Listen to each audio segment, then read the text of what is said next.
ओम श्रीमते सर्वविद्यानां प्रभवाये सुब्रह्मणे आचार्याय मुनीन्द्राय श्रीनिम्बारक नमो नमः। बोले वृंदावन बांके बिहारी लाल की जय हो। सद्गुरुदेव भगवान की जय हो।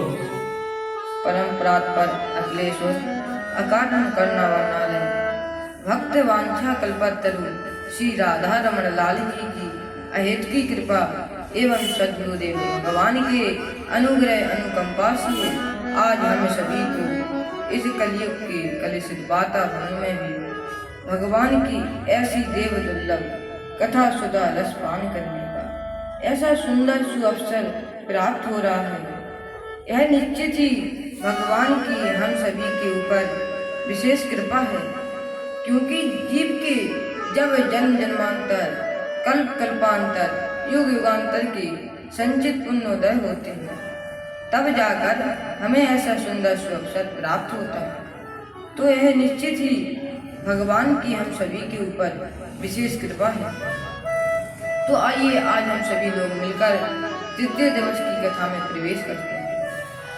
पूर्व प्रसंग में हम सभी ने स्मरण किया था कि किस प्रकार से माता दीदी कश्यप ऋषि मतलब अपने पतिदेव के आश्रम पर पधार कर उनसे रति क्रीड़ा की याचना करती हैं। तब कश्यप ऋषि माता दीदी को समझाते हैं, देवी ये घोर तमा बेला घोराणाम घोर दर्शना चरन्ति यस्यां भूतान भूतेषां चराणि। कश्यप ऋषि ने कहा, देवी ये संध्या का समय है और संध्या काल के समय में भगवान शंकर अपने गणों के साथ विचरण करते हैं और संध्या के समय जो प्राणी जैसा कर्म करता है फिर भगवान शंकर उसे वैसा ही फल प्रदान करते हैं। इसलिए संध्या के समय में भगवान का पूजा पाठ संध्या वंदन ये सब करना चाहिए। और कुछ संध्या के समय कुछ काम तो ऐसे भी बताए जाते हैं जिन्हें कभी भूल कर भी नहीं करना चाहिए।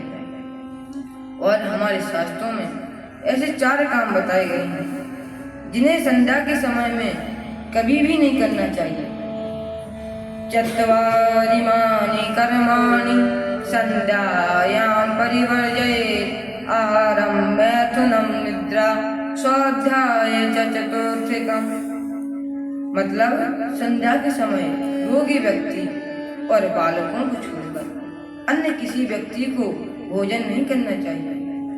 और क्योंकि यदि हम संध्या के समय भोजन करते हैं, आहार लेते हैं, फिर उस आहार से हमारे शरीर में रोग उत्पन्न होने लगते हैं। आहारा जायते व्याधि। इसलिए संध्या के समय में कभी भी हमें भोजन नहीं करना चाहिए। और दूसरा काम है मैथुन, क्योंकि संध्या के समय मैथुन करने से मतलब रति क्रीड़ा करने से फिर हमारे दुष्ट संतान उत्पन्न होती हैं। क्रूर गर्भस्य मैथुने। इसलिए संध्या के समय में मैथुन आदि ये सब भी नहीं करना चाहिए। और तीसरा काम है निद्रा, क्योंकि संध्या के समय सोने से फिर हमें लक्ष्मी जी त्याग कर चली जाती है। मतलब निद्रा स्त्रियो निवर्तन्ते। इसलिए संध्या के समय कभी भी सोना नहीं चाहिए।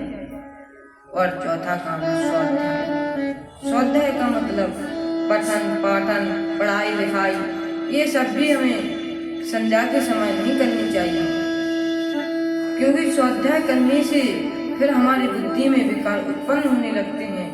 इसलिए संध्या के समय ये सब भी नहीं करना चाहिए।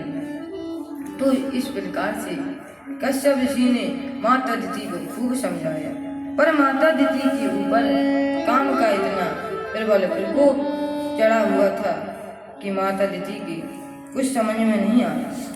माता दीदी उस प्रबल प्रकोप से कामांध हो रही थी। और जिस व्यक्ति के ऊपर काम का प्रकोप चढ़ता है फिर उस व्यक्ति को कुछ दिखाई नहीं पड़ता, क्योंकि फिर वह व्यक्ति विवेक शून्य हो जाता है। मतलब कामांधो ने पश्यति और इसीलिए कश्यप ऋषि ने माता अदिति को खूब समझाया, पर माता अदिति कुछ समझ न सकी। वो कामांध हो रही थी।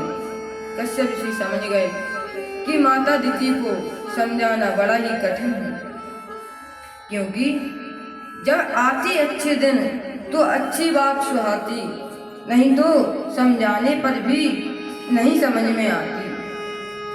उसके बाद कश्यप ऋषि ने भगवत इच्छा को स्वीकार करके माता अदिति के मनोरथ को पूर्ण किया। पर जैसे ही माता अदिति का कामज्वर शांत हुआ तो माता अदिति को अपनी गलती का एहसास हुआ कि मुझसे बड़ा भारी अपराध बन गया, और माता अदिति पश्चाताप किए हुए जल उठी। उसके बाद कश्यप ऋषि ने माता अदिति को खूब समझाया, देवी शोक मत करो, क्योंकि अब जो होना था वो तो हो गया, पर संध्या के समय में गर्भाधान हुआ है, इसलिए तुम्हारी संतानें तो निश्चित ही दुष्ट वृत्ति की होंगी, पर तुम्हारा जो पौत्र होगा वह भगवान का परम भक्त होगा, इसलिए शोक मत करो। तो इस प्रकार से कश्यप ऋषि ने माता अदिति के शोक को दूर किया। पर माता अदिति ने अपने मन में विचार किया कि हमारी संतानें तो निश्चित ही दुष्ट होंगी, और उनकी जब दुष्टता बढ़ने लगेगी तो उनकी भगवान के हाथों शीघ्र मृत्यु भी हो जाएगी। तो यह सब सोच विचार के माता अदिति ने अपने गर्भ को 100 योग बल के द्वारा 100 वर्षों तक धारण कर रखा। मतलब अदिति माता ने अपने गर्भ से अपने पुत्रों को बाहर ही नहीं आने दिया, उसे योग बल के द्वारा रोक कर रखा। पर ऐसा करने से देवताओं की गति मंद पड़ने लगी।